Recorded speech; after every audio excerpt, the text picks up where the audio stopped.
Hi everyone, இன்னைக்கு நம்ம தமிழில் 70லேருந்து 90 மார்க் எப்படி ஈஸியாக சுலபமாக வாங்க முடியும் அப்படின்றத இந்த வீடியோவில் நம்ம பார்க்க போகிறோம். அது கூடவே சேர்த்து எக்ஸாம் பேட்டர்ன் நிறைய பேர் கேட்டிருந்தாங்க, அதையும் நான் இப்போ சேர்த்து சொல்ல போகிறேன். இதில் முக்கியமான விஷயம் என்ன அப்படின்னா, செய்யுள்ள வினா விட அதிகம் படிக்காமல் நம்ம எப்படி இந்த 70லேருந்து 90 அச்சீவ் பண்ண போகிறோம் அப்படின்றது தான் டிப்ஸ் அண்ட் ட்ரிக்ஸ் நம்ம இந்த வீடியோவில் சொல்ல போகிறேன். ஓகே, ஃபர்ஸ்ட் பகுதி 1 பார்த்தீங்கன்னா 1 மார்க் கொஸ்டின், 15 1 மார்க் இருக்குது. இதில் புக் பேக் படித்தாலே நீங்கள் 10லேருந்து 11 மார்க் வாங்கிடலாம். மிச்சம் 4 மார்க் வந்து ஒரு பாடல் கொடுப்பாங்க, அதில் 100 குறிப்பு, ஆசிரியர் குறிப்பு, அந்த மாதிரி விஷயங்கள் கேட்பாங்க. அது எவ்வளோ மார்க் வாங்குறீங்களோ அது வந்து உங்கள் லக்கை பொறுத்து இருக்குது, இல்லைனா நீங்கள் படிச்சிருக்க பாடல்களை பொறுத்து இருக்குது. ஓகேவா? ஆனால் புக் பேக் படிச்சிங்கன்னா நான் சொல்லுவேன் 10லேருந்து 11 மார்க் நீங்கள் கண்டிப்பாக வாங்கிடுவீங்க. ஸோ ஃபஸ்ட்டு படிக்க வேண்டியது என்னது? Book back. பகுதி 2ல் 2ஆக பிரிக்கலாம். ஒன்று வந்து செய்யுள் உரைநடையோட குருவினா, 6 கொடுத்து 4 எழுத சொல்லுவாங்க. செய்யுள்ள 2 குருவினா, உரைநடையில் 2, திருக்குறள் 2 கேட்பாங்க. இதில் நீங்கள் திருக்குறள் நல்லா படிச்சிட்டீங்க அப்படின்னா திருக்குறளில் உரைநடை மட்டும் எழுதி நீங்கள் இந்த ஏரியாவை கிளியர் பண்ணிடலாம். செய்யுள் குருவினா படிக்க தேவையில்லை. அப்போ அடுத்து நீங்கள் என்னென்ன படிக்கணும்? உரைநடை குருவினா திருக்குறள் மனப்பாட பாட்டு. உரைநடை குருவினா ரொம்ப ஈஸி, ஏன்னா 1, 7, 8, 9 4 பாடம் தான் இருக்குது உரைநடையில். அதில் இருக்க குருவினா படிக்கிறது ஒன்றும் அவ்வளோ பெரிய விஷயம் கிடையாது. அடுத்து பகுதி 2ல் 2ஆவது சப்டிவிஷன் என்னது? இலக்கண குருவினா. இதில் 7 எடுத்து 5 எழுதணும். இதில் இலக்கண குருவினா 1 கேட்பாங்க, மொழியை ஆளும் 5 கேட்பாங்க, கலைச்சொற்கள் 1 கேட்பாங்க. அப்போ நம்ம இலக்கண குருவினா படிக்க வேண்டாம், மொழியை ஆழ்வம் படிக்கணும், கலைச்சொற்களை படிக்கணும். கலைச்சொற்கள் ரொம்ப பெரிய கிடையாது. ஒவ்வொரு இயல்லையும் பார்த்தீங்கன்னா ஒரு 5லேருந்து 6 கலைச்சொற்கள் இருக்கும். இப்போ மொத்தம் 9 இயலாக நம்மளுக்கு மேபி 40லேருந்து 45 கலைச்சொற்கள் இருக்கும். அதையும் படித்து வச்சுக்கோங்க. இது எதுக்குன்னா, மொழியை ஆழ்வமில் ஏதாவது நம்மளுக்கு தெரியலன்னா ஒரு சேஃப்டி ஸ்டெப்னி மாதிரி.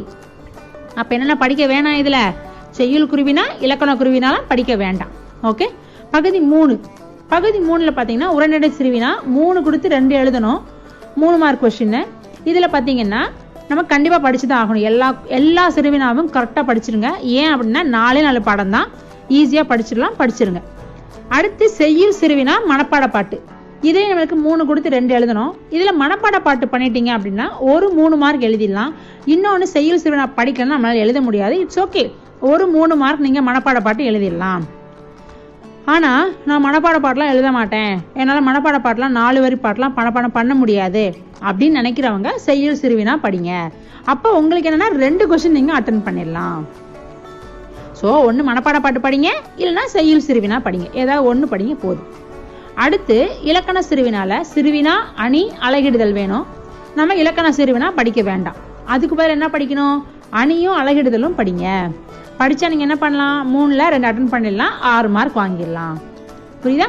அணியுமே தற்குறிப்பேற்ற அணி, நிரல் அணி, அந்த மாதிரி முக்கியமான அணிகள் மட்டும், உவமை அணி, அதெல்லாம் மட்டும் படிங்க. ஓகேவா? இப்போ எதெல்லாம் படிக்கணும் சைடில் எழுதிட்டே வரேன், அதை கவனமாக பார்த்துக்கோங்க. அடுத்து 5 மார்க் கொஸ்டின். செய்யுள்ள திஸ் ஆர் தட் கேட்பாங்க. ஸோ நீங்கள் செய்யுள்ள நெடுவினா பெரிய வினாக்கள் படிச்சிருந்தீங்கன்னா இதை நீங்கள் அழகாக அட்டன் பண்ணிடலாம். சரியா? ஆனால் நான் மறுபடியும் சொல்கிறேன், செய்யுள் சிறுவினா வந்துட்டு நெடுவினா, சிறுவினா, குருவினாலாம் படிக்கிறதும் படிக்காததும் உங்கள் சாய்ஸ் தான். எனக்கு வந்து 70லேருந்து 80 மார்க் போதும் அப்படின்னா இதை நீங்கள் படிக்கவே வேண்டாம்.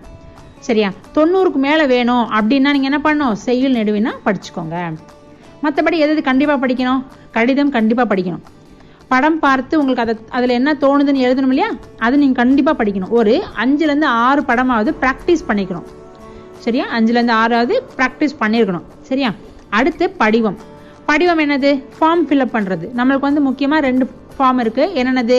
ஒன்று லைப்ரரி நூலகமில் நம்ம சேர்றதுக்குரிய ஃபார்மு, இன்னொன்று 11ஆம் வகுப்பு சேர்றதுக்குரிய விண்ணப்ப படிவம். இந்த 2 படிவமும் நீங்கள் படித்து பழகிக்கோங்க. ஓகேவா?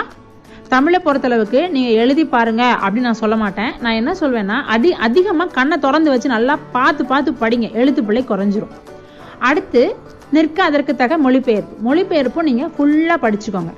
அது ரொம்ப ரொம்ப ஈஸியான பார்ட் என்ன கேட்டால். சரியா? அடுத்து 8 மார்க் கொஸ்டின்.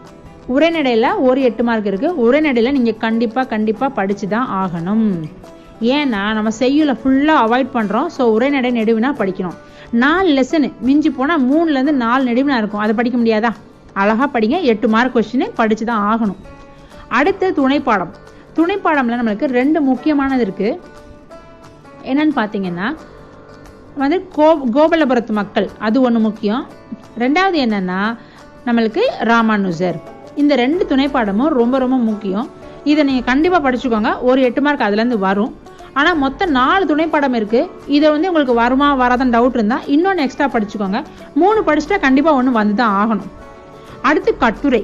கட்டுரை பார்த்தீங்கன்னா நம்மளுக்கு ஹின்ஸ் டெவலப்மெண்ட் மாதிரி தான் இருக்க போது. நம்மளுக்கு குறிப்புகள் கொடுத்துருவாங்க. ஸோ அது நிறையா நீங்கள் ப்ராக்டிஸ் பண்ணிக்கோங்க. ஓகேவா? ஸோ நான் இப்போ என்ன சொல்லியிருக்கேன், செய்யுள் நெடுவினா குருவினா எதுவுமே படிக்காமே நீங்கள் 80 மேலே வாங்கிடலாம். செய்யுள் நெடுவினாவும் நீங்கள் படிச்சீங்கன்னா 90க்கு மேலே வாங்கிடலாம். புரியுதா? சரி, இப்போ கடிதம்ல 9 ரூல்ஸ்னு போட்டிருக்கேன். என்ன கடிதம் 9 ரூல்ஸ்?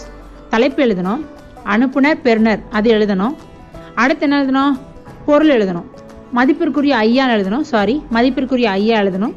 அடுத்து பாடி ஆஃப் த லெட்டர் எழுதுறதுக்கு முன்னாடி என்ன கடிதமோ அது எழுதுறதுக்கு முன்னாடி கண்டிப்பாக என்ன பண்ணணும், பொருள் எழுதணும். சரியா? பொருள் எழுதிட்டு தான் நீங்கள் என்ன பண்ணணும், பாடி ஆஃப் த லெட்டர் எழுதணும். எப்படி ஃபினிஷ் பண்ணணும், நன்றின்னு ஃபினிஷ் பண்ணணும், தங்கள் உண்மையுள்ளன்னு எழுதணும், அது போக இடம் தேதி எழுதணும், கடைசியில் என்ன பண்ணணும், உரைமேல் முகவரி எழுதணும். சரியா? இது எல்லாமே நீங்கள் எழுதியிருந்தாலே கடிதம்ல முன்ன பின்ன மிஸ்டேக்ஸ் இருந்தாலும் நீங்கள் 3லேருந்து 4 மார்க் அழகாக உங்களுக்கு கொடுத்துருவாங்க. ஓகேவா? ஸோ தலைப்பு, அனுப்புனர் பெறுநர், மதிப்பிற்குரிய ஐயா, பொருள், பாடி ஆஃப் த லெட்டர், நன்றி, தங்கள் உண்மையுள்ள, இடம் தேதி, உரைமேல் முகவரி, இது எல்லாமே இருக்கணும் கடிதம்னா. சரி, கட்டுரைனா என்ன இருக்கணும்? கட்டுரைனா தலைப்பு இருக்கணும், முன்னுரை இருக்கணும், முடிவுரை இருக்கணும். இது 3 கண்டிப்பாக கட்டுரையில் இருக்கணும். சரியா? சரி, இப்போ நான் கொஸ்டின் பேட்டர்ன் டிஸ்கஸ் பண்ணிட்டேன், என்னென்ன படிக்கணும்னு சொல்லிட்டேன். சரி, ஆனால் தமிழை எப்படி படிக்கிறது அது ஒன்று இருக்குது இல்லையா? ஸோ நம்ம படிக்க வேண்டியது புக் பேக்கு, உரைநடை குருவினா, திருக்குறள் மனப்பாட பாட்டு, மொழியை ஆள்வோம், செய்யுள் உரைநடை படிக்க வேணாம், கலைச்சொற்கள் படிங்க, உரைநடை சிறுவினா படிங்க, மனப்பாட பாட்டு அப்படி இல்லைன்னா செய்யுள் சிறுவினா படிங்க, அணி அழகிடுதல் படிங்க, இலக்கண சிறுவினா வேண்டாம். அடுத்து செய்யுள் நெடுவினா வந்து அதிகமான மார்க் வேணும்னா கண்டிப்பாக படிங்க.